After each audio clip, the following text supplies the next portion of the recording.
Hello everyone, আসসালামু আলাইকুম। কেমন আছেন সবাই? খুব সকাল থেকে আজকে ভিডিওটি শুরু করেছি। সকালবেলায় আমি জানালাটা খুলে দেওয়ার কারণ সকালের যে আবহাওয়া আর মৃদু বাতাস রুমে যখন আসে তখন রুমটা পুরো একদম ঠান্ডা হয়ে যায়। আর রুম যতক্ষণ আটকানো থাকে এতে করে রুমের মধ্যে একটা গন্ধ সৃষ্টি হয়, সেটাও বের হয়ে যায়। তো এই জন্যই আমি সবসময় জানালাটা সকালবেলায় খুলে দিই এবং সন্ধ্যার পরে আবার আটকিয়ে দিই। তো সারারাত যে জানালা বন্ধ থাকে তখনও আমার কাছে খারাপ লাগে। মাঝে মধ্যে রাতেও আমি জানালা খুলে দিই। তো মাঝে মধ্যে ভয়ও লাগে, কিন্তু কিছু করার নেই। জানালা খুলে শুইলে একটু ঠান্ডা লাগে রুমটা।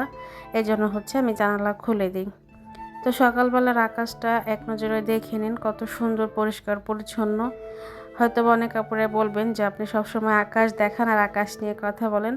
আসলে আপু, আমি তো একদম টপ ফ্লোরে থাকি। এখান থেকে আকাশটাই আমার কাছে বেশি কাছে এবং আমার কাছে দেখতে ভালো লাগে, আর আমি সেটাই আপনাদের সাথে শেয়ার করি। এর আশেপাশে নিচে তো খুব কম যাওয়া হয়, এই জন্য নিচের যে বিষয়গুলো থাকে সেগুলো আর আপনাদের সাথে আমি শেয়ার করি না। এটা সম্পূর্ণ আমার ব্যক্তিগত ব্যাপার। নিচে আমার ফ্যামিলির অন্য অনেক সদস্যরাই রয়েছে, তাদেরকে আমি আমার ভিডিওর মাধ্যমে দেখাতে চাই না এবং তারাও আসতে স্বাচ্ছন্দ্য বোধ করে না। এই জন্য ওদেরকে আমি আমার ভিডিওতে আনি না, আর ওইখানে আমি গিয়ে কোনো ভিডিওও করি না। আমার ফ্যামিলির অন্যান্য সদস্যরা তারা 3 তলাতে থাকে, আমি 4 তলা টপ ফ্লোরে থাকি ছাদে। ছাদের পাশে আমার রুমটা, এক কথা ছাদের মধ্যে আমার রুমটা। তো আমার রুমের সামনেই ছাদ এবং চারপাশের ভিউ, এগুলো আমি সবসময় আপনাদের সাথে শেয়ার করি। এটা আমার অনেক বেশি ভালো লাগে, তবে আশা করি আপনাদেরও ভালো লাগবে, কারণ আকাশ ভালো লাগে না এমন কোনো মানুষ আমি এখনও খুঁজে পাইনি যে আকাশ পছন্দ করে না। তো আজকে সকালবেলা যে জানালা খুলে সকালবেলা যে ঠান্ডা আবহাওয়া সেটা তো উপভোগ করলাম। এরপরে বাইরে চলে গিয়েছিলাম, একটু গিয়ে দেখলাম বাগানে কিছু ফুল ফুটেছে, সেটাও ভিডিও করে আনলাম। আর এদিকে এই কর্নারটা অনেক দিন যাবত ধুলোবালি পড়েছিল, আমি ওইভাবে সময় পাচ্ছিলাম না, তাই মোছাও হচ্ছে না। তো এখন ভাবলাম যে এটা একটু পরিষ্কার করে ফেলি, মুছে ফেলি। জিনিসগুলো ধুলা পড়লে কি হয়, একদম সাদা হয়ে থাকে, দেখতে একদম বাজে লাগে। এখানে আমার হাতে তৈরি কুশি কাটার ফুলও রয়েছে এবং ওই চেরিটা আমি কিনে এনেছি। আর আমার কিন্তু মাটির জিনিস অনেক বেশি পছন্দ। তো মাটির জগ, তারপরে মগ, আর সাথে একটা সাজি, বেতের সাজি, ওটা রেখে দিয়েছি। আমার কাছে এই মাটি বেতের জিনিসপত্র এগুলো আমার কাছে অনেক ভালো লাগে। এর মধ্যে একটা গ্রামীণ ভাব থাকে, গ্রাম্য গ্রাম্য একটা ফিলিংস তৈরি হয়। তো এজন্য এগুলো আমার অনেক ভালো লাগে। তো রেখে দিয়েছি, যতদিন থাকার থাকবে, যখন নষ্ট হয়ে যাবে তখন তো আর এখানে রাখা যাবে না। এরপরে দেখতেই পেয়েছেন এখানে কিছু বই রয়েছে। আমি কিন্তু বই পড়তে অনেক বেশি পছন্দ করি, কারণ জানার ইচ্ছাটা আমার ছোটোবেলা থেকে অনেক বেশি। আমি সর্ববেশি অনেক বেশি কৌতূহলী, জানার ইচ্ছাটা আমার বেশিই থাকে। যেহেতু অ্যান্ড্রয়েড ফোন আছে, এখন আর কারো কাছে যেতে হয় না, কোনো কিছু জানতে হলেই কিন্তু অ্যান্ড্রয়েড ফোনের মাধ্যমে অনেক কিছু আমরা জেনে যাই। আর আগে কোনো কিছু জানার জন্য আমার আম্মু, তারপরে ফুপি, এদেরকে বেশি বিরক্ত করতাম। সব কিছু শুধু জিজ্ঞেস করতাম এটা কি ওইটা কি, এতে করে তারা অনেক বিরক্ত হতো, কিন্তু আমার জিজ্ঞেস করা থামতো না। আমি জিজ্ঞেস করে যেতাম, কিন্তু এখন যেহেতু বড় হয়ে গেছে এখন আর এটা দরকার হয় না। এখন বই পড়ে তারপরে মোবাইলের মাধ্যমে অনেক কিছুই কিন্তু আমরা জানতে পারি। এরপরে এখানে আমি একটা ব্যাগ রেখেছি। এই ব্যাগটা আলমারির ভিতরে রাখলে কি হয়, এটার স্কিনটা নষ্ট হয়ে যায়, এজন্য আমি এটাকে বাইরেই রাখি। আর এখানে ছাড়া অন্য কোনো জায়গায় রাখার মতো ওরকম কোনো প্লেস পাচ্ছিলাম না, তাই এখানে রেখে দিলাম। আর এই তো বইগুলো মুছে তারপরে রাখলাম। আর এখানে যে সূর্যমুখী ফুলটা দেখছেন, এটা কিন্তু আমার নিজের হাতেই তৈরি করা। আর এখানে যেটা ফুলদানি যেটা রয়েছে এটা ভেঙে গিয়েছে পড়ে। আমার ঘরে যেহেতু বিড়াল আছে, বিড়ালে খেলাধুলা করতে গেলে তখন এই সব কিছুই মাঝে মধ্যেই পড়ে যায়, পড়ে গিয়ে ভেঙে যায়। আর এটা ওইভাবে ভেঙে গিয়েছে। তারপর আমি ফুলটা এর মধ্যে রেখেছি, এর কারণ আমার কাছে আর কোনো ফুলদানি ছিল না।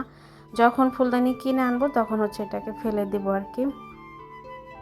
এরপরে ছোট্ট একটা অ্যাকোরিয়াম রয়েছে, এর মধ্যে মাছ ছিল কিন্তু মাছগুলো মরে গিয়েছে, এজন্য এটাকে এখন আমি পরিষ্কার করে ধুয়ে রেখে দিয়েছি। যখন সুযোগ পাবো তখন দোকানে গিয়ে মাছ কিনে আনবো, এরপর ওখানে মাছ রাখবো।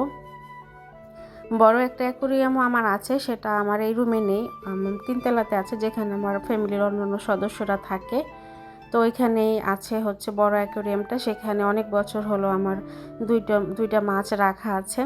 সেই মাছ দুটো বড় হচ্ছে না, কিন্তু বয়স হয়েছে। হয়তো বা অ্যাকোয়ারিয়ামের মাছের এরকমই, বড় হবে না কিন্তু বয়স হবে। তো এইভাবেই হচ্ছে আজকে সকালটা কেটে গেল।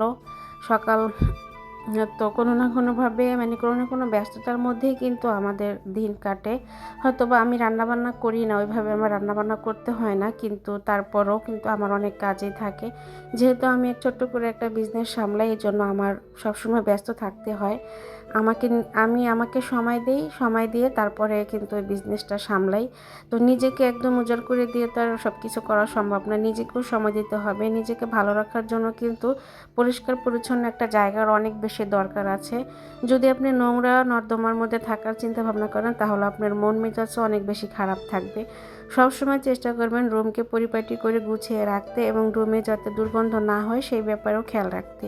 এরপরে আমি কাপড় কাটার জন্য কাপড় নিয়েছি, তো সেই কাটার বিষয়টা আমি আপনাদের সাথে শেয়ার করতে পারিনি, কারণ কাপড়গুলো অনেক বেশি ছিল। ওটা নিয়ে আমি মানে একটা হিমশিম অবস্থা পড়ে গিয়েছিলাম, এই জন্য আর ভিডিও করা হয়নি। এরপরে হচ্ছে এই জায়গাটা আমি কাজ করি, কুশি কাটার কাজ করি, তো সেগুলো হচ্ছে একটু দেখিয়ে দিচ্ছি।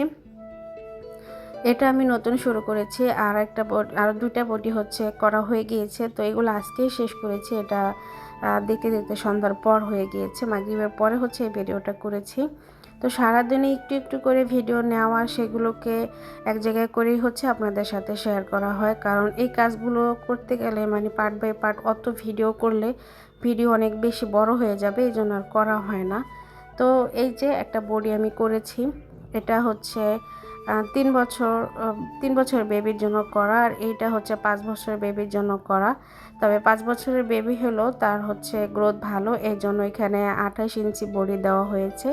তো এই তো আমার কাছে না সবসময় সাদা জিনিসগুলো বেশি ভালো লাগে, আর আমি সাদা সুতা দিয়ে যখন কাজ করি তখন হাত একদম পরিষ্কার করে ধুয়ে তারপরে কাজটা করি।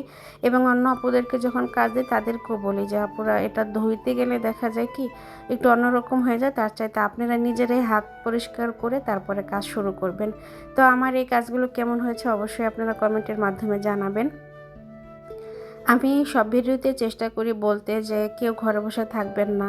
এখন স্মার্ট যুগ, অ্যান্ড্রয়েড ফোনের যুগ, এই যুগেই যদি আমরা ঘরে বসে থাকি, একটা পরিপূর্ণ নারী হিসেবে কোনোভাবে আমাদের উচিত না এক কোণায় বসে থাকা। আমাদের উচিত সবারই কোনো না কোনো কিছু করে নিজেকে স্বাবলম্বী করা।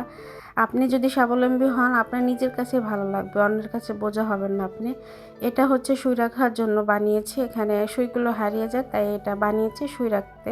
তো এভাবে সুই যদি গেঁথে রাখি তাহলে আর হারিয়ে যাওয়ার কোনো থাকে না, চান্স থাকে না। তো এই সাজির মধ্যে হচ্ছে আমি আমার কাজের জিনিসগুলো রাখি। আর এটা হচ্ছে সুরাক, এই সুরাকের উপরেই হচ্ছে আমি এটাকে সেট করেছি।